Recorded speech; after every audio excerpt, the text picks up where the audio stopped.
n'a jamais voulu que son église puisse après aller au ciel, mais il a voulu que son église règne sur la terre, manifeste et pose. Car il a dit, vous êtes le sel de la terre, vous êtes la lumière du monde. L'église, donc, au fil du temps, de par son unité, va connaître beaucoup de batailles. Et ces batailles seront des batailles ardues. Il y aura d'abord des crises au niveau fonctionnel de l'église. Et nous avons parlé de l'aspect organisationnel de l'église, qui est différent de l'église en tant qu'organisme. Deuxième journée de la plus grande formation en théologie vivante au Bénin, organisée par la Harvest Christian University des États-Unis, sous la coordination des docteurs Fidèle et Augustin Wekin à la mission évangélique Les Bénis de l'Éternel, cité d'excellence de Calavi. Plus d'une centaine d'étudiants prennent part à cette première session dans une atmosphère de feu et d'approfondissement spirituel. Depuis lundi, les enseignements se poursuivent autour de 3 axes essentiels: l'ecclésiologie, le leadership et le prophétique. Aucun apôtre n'est mort normalement. D'où vient cette génération de serviteurs de Dieu qui meurent d'une mort naturelle? On sort d'où avec ça? Parlons-nous et parlons-nous vrai. L'église perd sa puissance parce que ceux qui sont souhaités diriger l'église protègent trop leur vie.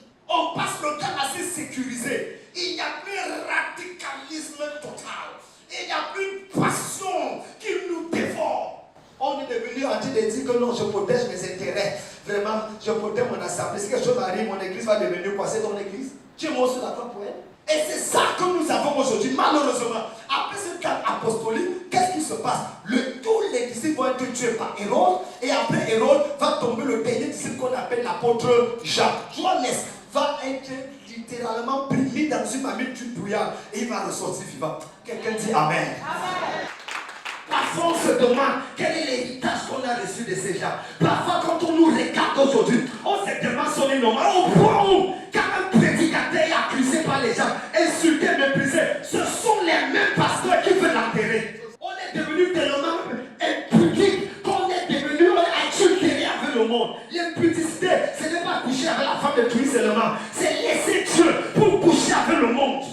Aujourd'hui, c'est la figure, on veut paraître, on veut être bien. Qu'est-ce qui ne va pas dans l'église? Des empereurs romains se sont levés et ont commencé à accuser à cause de la dépravation qu'il y avait à Rome, en disant que c'est l'église qui est responsable de cette dépravation et la chute de Rome était de avoir lieu. Il fallait un alibi et le seul alibi qu'ils avaient, c'était l'église et les chrétiens, parce qu'ils empêchent d'adorer d'autres dieux, parce qu'ils empêchent de servir d'autres dieux. Ils disent qu'il n'y a que celui qui en a crucifié en Palestine, que celui le vrai Dieu. Et cette secte de Nazareth avait envahi jusqu'à dans la maison de l'empereur romain. Et c'était considéré comme une gangrène. On tuait les gens.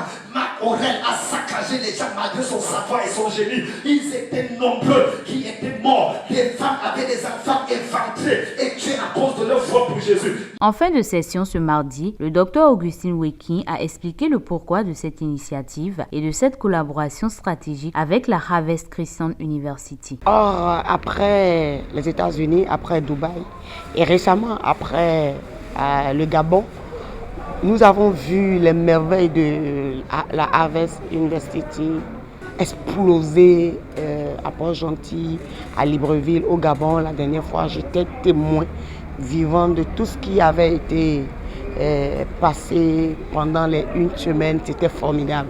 C'était un moment de réveil, c'était un moment de soif, c'était un moment de reconnexion, c'était un moment exceptionnel où j'ai vu les évêques, j'ai vu les apôtres, j'ai vu les pères de la nation gabonaise se connecter de manière extraordinaire. Et je me suis dit, mais pourquoi pas ça pour notre pays, le Bénin? Pourquoi pas ça pour notre pays, le Bénin? Et je peux vous dire, depuis hier que c'est ouvert cette université, où ça a commencé les premiers cours, je peux vous dire que je ne suis pas déçu. Toi qui n'es pas encore là, je t'invite à être là, à venir. Ça ne sera pas un temps perdu. Je peux te le dire, c'est un moment explosif de gloire de Dieu. C'est un moment spécial où tu ne vas pas du tout regretter. C'est le faire qui aiguise le fer. De son côté, le docteur Kandem a souligné l'importance de la Harvest Christian University au Bénin. Nous avons besoin d'une nouvelle race d'hommes de Dieu. Nous avons besoin des femmes et des hommes qui croient que le possible est possible, que l'invisible peut être visible, que le futur peut être dans le présent. Des gens qui vont utiliser l'arme de la parole pour pousser le diable dans son repère infernal en imposant la croix de Jésus-Christ au milieu même de l'adversité. Nous croyons que l'humain, en rencontrant le divin, peut entrer dans une autre sphère de la manifestation du surnaturel. Et tout ça, c'est à la Harvest Christian University, campus du Bénin.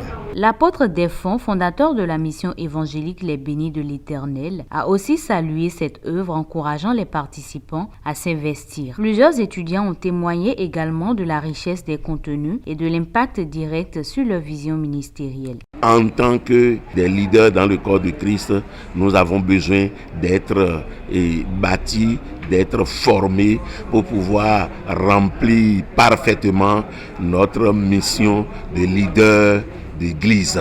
Je vous invite à être des nôtres en face du campus universitaire de Calavi. Vraiment une expérience époustouflante. Je ne pensais vraiment pas avoir cette joie-là de pouvoir participer à cette université. Je dirais vraiment c'est une expérience qui me touche profondément le cœur parce que je reçois au-delà de ce que j'espérais. C'est vraiment une université du savoir, de la connaissance. Cette formation se poursuit et déjà les fondations sont posées pour une nouvelle génération de leaders solides et prophétiques.